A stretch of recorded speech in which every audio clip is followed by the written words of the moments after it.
This wasn't just basketball, this was war. By 1991, Michael Jordan had already built a resume most players could only dream of. Rookie of the Year, MVP, Defensive Player of the Year, 5 straight scoring titles, and a reputation as the league's most unstoppable scorer. But for all of his trophies and highlights, one thing eluded him: a championship. And one team stood in his way. The Detroit Pistons weren't just defending champions, they were back-to-back kings of 89 and 90. And they didn't just beat teams, they broke them. They were the bad boys. A wall of pain built on hard screens, body checks, and relentless pressure. Every drive to the basket meant bruises. Every series left scars. And yet, one man refused to stay down. No matter how many times they knocked him to the floor, Michael Jordan kept getting back up, again and again, until finally he broke through. This is the real story of Bulls vs Pistons, a rivalry that was as brutal as it was emotional. It wasn't just about wins and losses, it was about respect, revenge, and rising above the pain. In 1991, everything changed. One dynasty ended, another was born.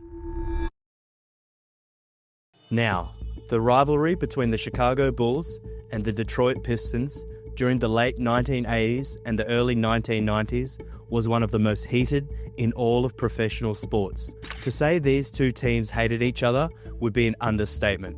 They didn't just clash, they collided, over and over. And the tension wasn't random, it felt designed, like two forces built to oppose each other, drawn into conflict not just by competition, but by identity. At first glance, it looked like a standard Midwest rivalry. Two cities, just a short drive apart, fighting for regional bragging rights. But this was deeper than geography. It was pride, culture, class. Detroit, the tough, working-class town built on the back of factories and steel-toed hustle.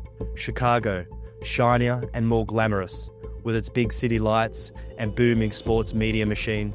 One city is known for blue-collar workers, the other is known for bright lights. The teams mirrored their cities. The Pistons were gritty, physical, and unapologetically nasty. They didn't care about being liked, they embraced being the villain. They played hard, fouled harder, and made it their mission to break opponents both mentally and physically. They were blue-collar basketball in its purest form. The Bulls were the opposite. Led by a rising icon in Michael Jordan, they were fast, flashy, and clean. Jordan was graceful, explosive, and polished, on and off the court. He wasn't just a star, he was the star. Marketable, magnetic, everything the NBA wanted to put on billboards and into living rooms. But on the other side was Isiah Thomas. He didn't play for Chicago, but he was Chicago. Born and raised on the West Side, raised tough, played tougher. He had street ball edge, that fire. But when he returned to his hometown wearing a Pistons jersey, the love wasn't there. The city didn't welcome him. The fans didn't cheer for him. They gave their hearts to Michael Jordan instead. That stung, and it stayed with him. It's long been rumoured that Isiah played a role in the infamous freeze-out during the 1985 All-Star Game, where Jordan, despite a brilliant rookie season, barely touched the ball. He scored just 7 points and took fewer than 10 shots, while Isiah dropped 22. Thomas had always denied freezing him out, but whether or not it was true, the tension was real. The pride, the rejection, the rivalry, it all created the perfect emotional firestorm. Bulls vs Pistons wasn't just basketball, it was personal. It was war, and it became one of the most violent and emotionally charged rivalries the NBA has ever seen. What made this rivalry so intense wasn't just the hatred, it was how different these two teams were. The Pistons entered the 1980s as shadows of a once respected franchise, badly in need of change. That change began when they hired Jack McCloskey as general manager, a former head coach of the Portland Trail Blazers. McCloskey was respected across the league for his basketball mind. But less than 2 months into the job, he made a bold move, trading away Bob Lanier, the team's all-time leading scorer, to the Milwaukee Bucks. It didn't matter that Laimbeer was a Pistons legend. McCloskey was ready to cut ties with the past and rebuild from the ground up. And it was the first big step towards moving to a new identity. But McCloskey wasn't done. He kept making moves, reshaping the roster piece by piece. What he still needed, though, was a leader. And with the number 2 pick in the 1981 NBA draft, he found one. Isiah Thomas, the fearless point guard who had just led Indiana University to an NCAA title, was everything McCloskey was looking for. Small in size, but huge in presence, Isiah had the toughness, talent, and leadership that could carry a franchise. McCloskey later said, "I saw him play in college, and I can't even recall who they were playing, but I remember thinking it was almost a perfect game. I wrote in my notes that his leadership qualities were immense, and just like that, the climb began." Isiah Thomas quickly proved he was the real deal. Year after year, he averaged between 18 and 20 points, along with 7 to 11 assists and 1 or 2 steals. He was a complete player, smart, skilled, and fearless. By 1982, GM Jack McCloskey made another move, trading Greg Kelser to Seattle for a third-year guard, Vinnie Johnson, a tough scorer off the bench. But McCloskey didn't earn the nickname Trader Jack by sitting still. Just minutes before the 1982 trade deadline, he pulled off another deal, this time bringing in center Bill Laimbeer, who would become a key player for the Pistons. That same season, the Pistons finished with a 39-43 record, but the roster wasn't clicking yet. The following year, things got worse. They won just 37 games, but scoring wasn't the issue. The Pistons just couldn't stop anyone. So McCloskey made a tough call. He fired head coach Scotty Robertson and brought in someone who saw the game the same way he did, Chuck Daly. Daly preached defense, toughness, accountability, and under his leadership, the Pistons began to form a new identity, one built on grit, intensity, and physical play. In 1984, with essentially the same roster, Daly led Detroit to a 49-33 record and a return to the playoffs. The foundation of the Bad Boys was officially being laid. Ironically, 1984 was also the year the Chicago Bulls' fortunes began to change. They needed a star, a player who could build a franchise around, and the 1984 NBA draft was stacked with talent. Houston had the first pick and took Hakeem Olajuwon. That left Chicago sweating it out, hoping Portland would pass on a young guard out of North Carolina named Michael Jordan. The Trailblazers already had Clyde Drexler and needed a big man, so they chose Sam Bowie. Chicago didn't hesitate. They took Jordan 3rd overall. Everyone knew he was special.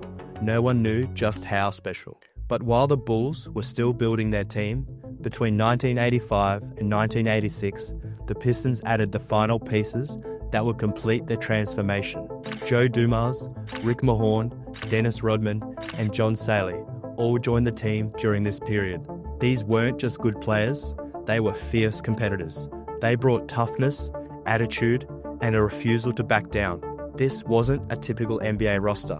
This was a group carefully built to be a problem. They didn't just play the game, they made it painful. In an era that celebrated flash and finesse, the Pistons embraced grit and earned the nickname that would define them, the Bad Boys.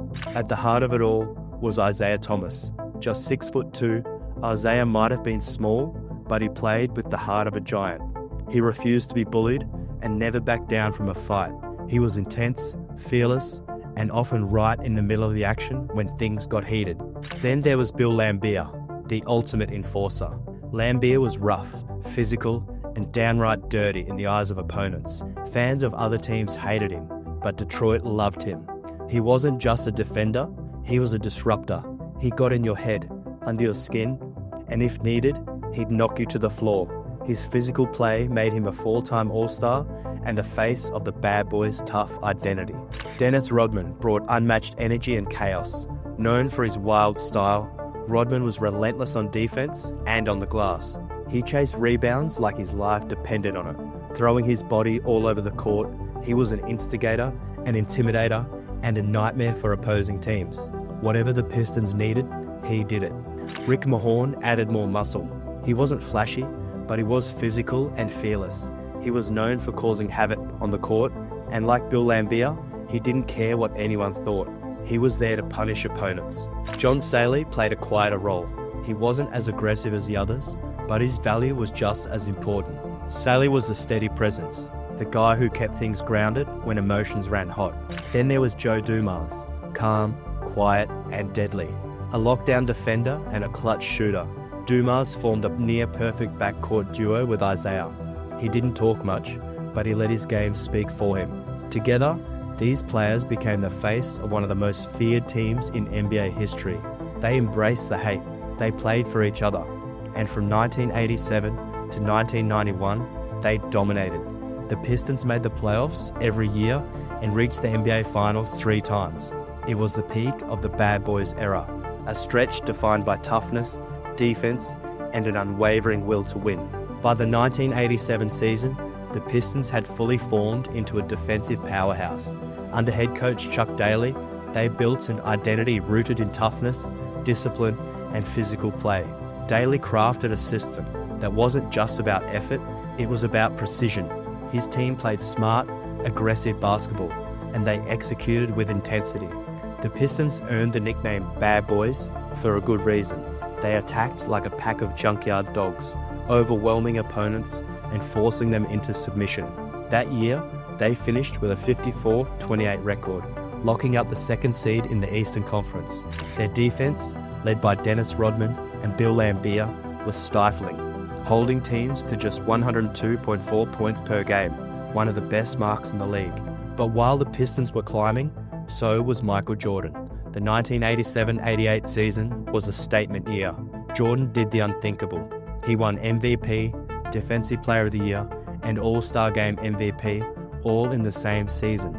He also led the Bulls past the first round of the playoffs for the first time in his career, torching the Cleveland Cavaliers with a staggering 45.2 points per game.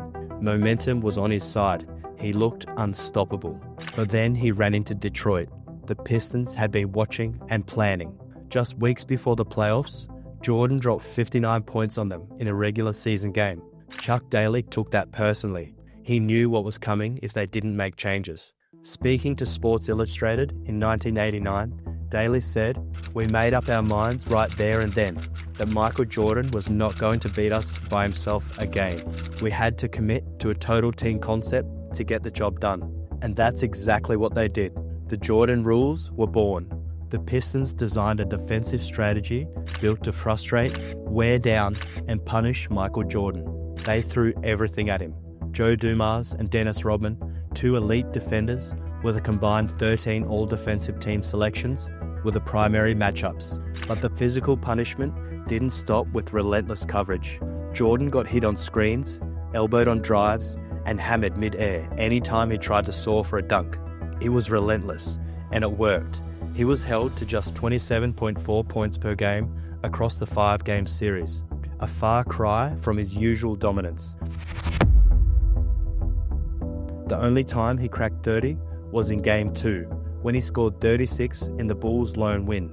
In the Pistons' 4 victories in '88, they crushed Chicago by an average of nearly 15 points. It was clear, Jordan and the Bulls still had a long road ahead. But that was just the beginning. The Pistons didn't just beat the Bulls in 1988, they beat them in '89 and again in '90, over and over. They broke Chicago's spirit, on the scoreboard and in the soul.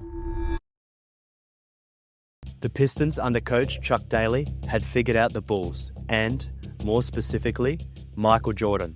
The Jordan rules. It wasn't just a defensive scheme, it was psychological warfare. The plan? Hit Jordan early, hit him often, and if he gets up, hit him again. Trap him, crowd him, switch up the looks. The goal was simple. Slow down Jordan, and you slow down the entire Bulls offense. And it worked. Jordan still got his points sometimes, but Chicago's rhythm broke. Their spacing collapsed, ball movement stalled. The Bulls became too focused on surviving the physicality to actually play their game.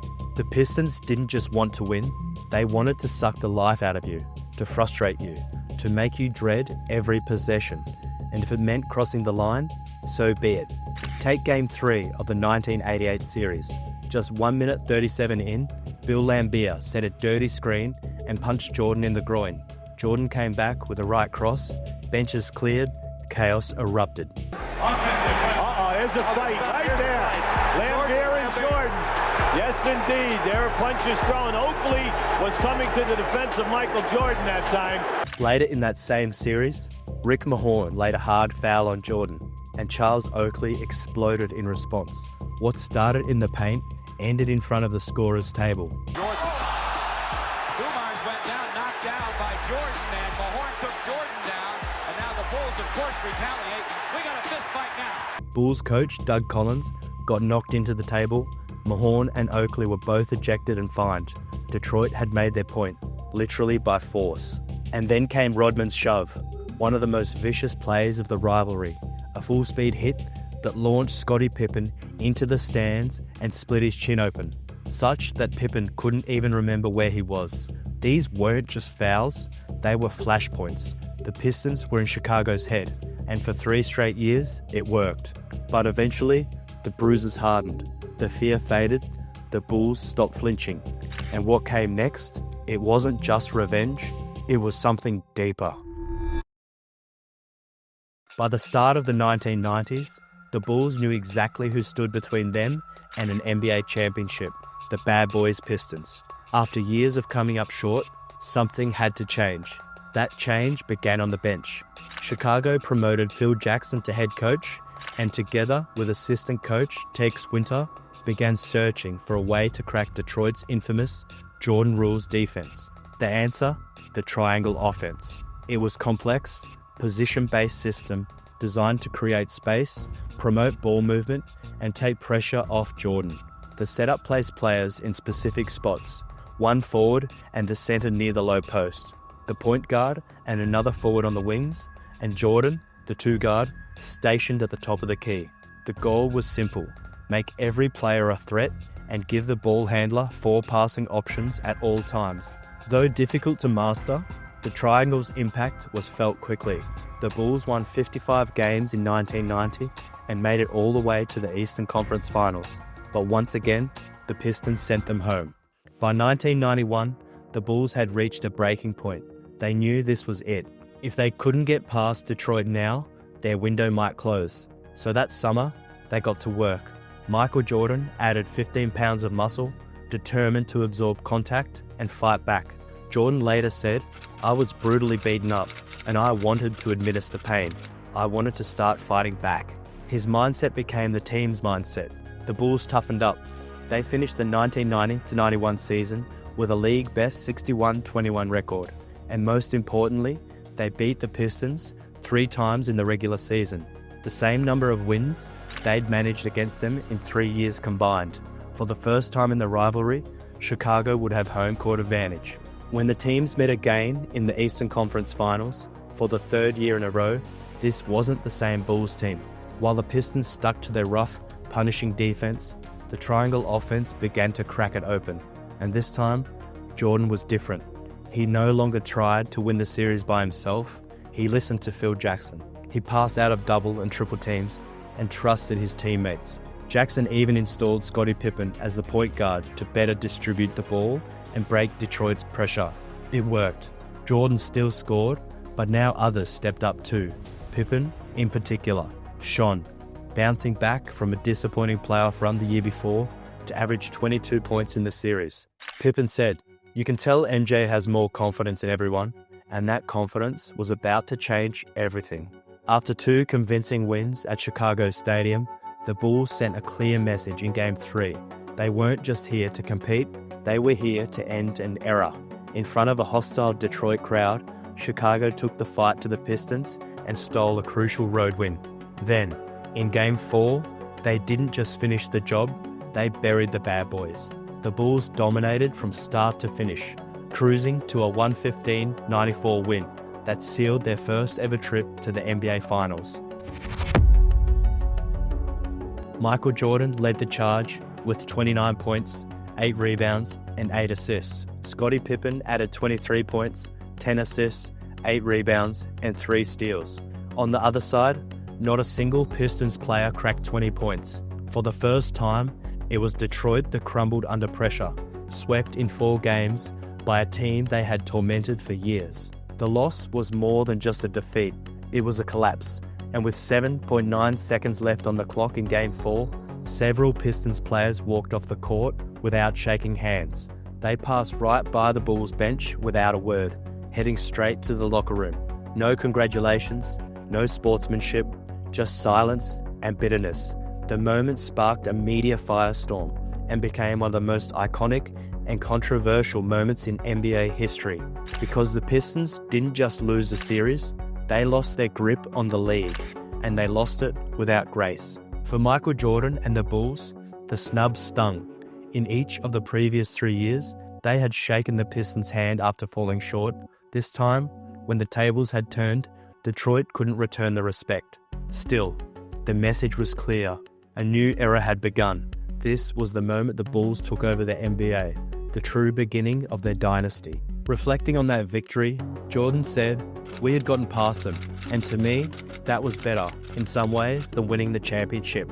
And while he's admitted that his hatred for the Pistons still lingers, he also knows that the rivalry forged something powerful. The battles with Detroit built the Bulls' mental toughness. They hardened their resolve, and ultimately, they laid the foundation for one of the greatest dynasties the sport has ever seen. So yes, the bad boys beat Jordan down many times. They tested his body, rattled his mind, and challenged his will. For years, they were the wall he couldn't climb, the team that turned every layup into a bruise, every win into a war. But here's the thing, they didn't break him, they built him. In trying to stop Jordan, they gave rise to something far greater, a fire they couldn't contain. Every hard foul, every handshake snub, every playoff heartbreak, it all forged the version of Jordan the world would come to fear. The Bulls didn't just get past Detroit, they replaced them. So, what's your favorite Bulls vs Pistons memory? Comment below. And if you enjoyed this video, don't forget to like and subscribe for more videos just like this one. Thanks for watching.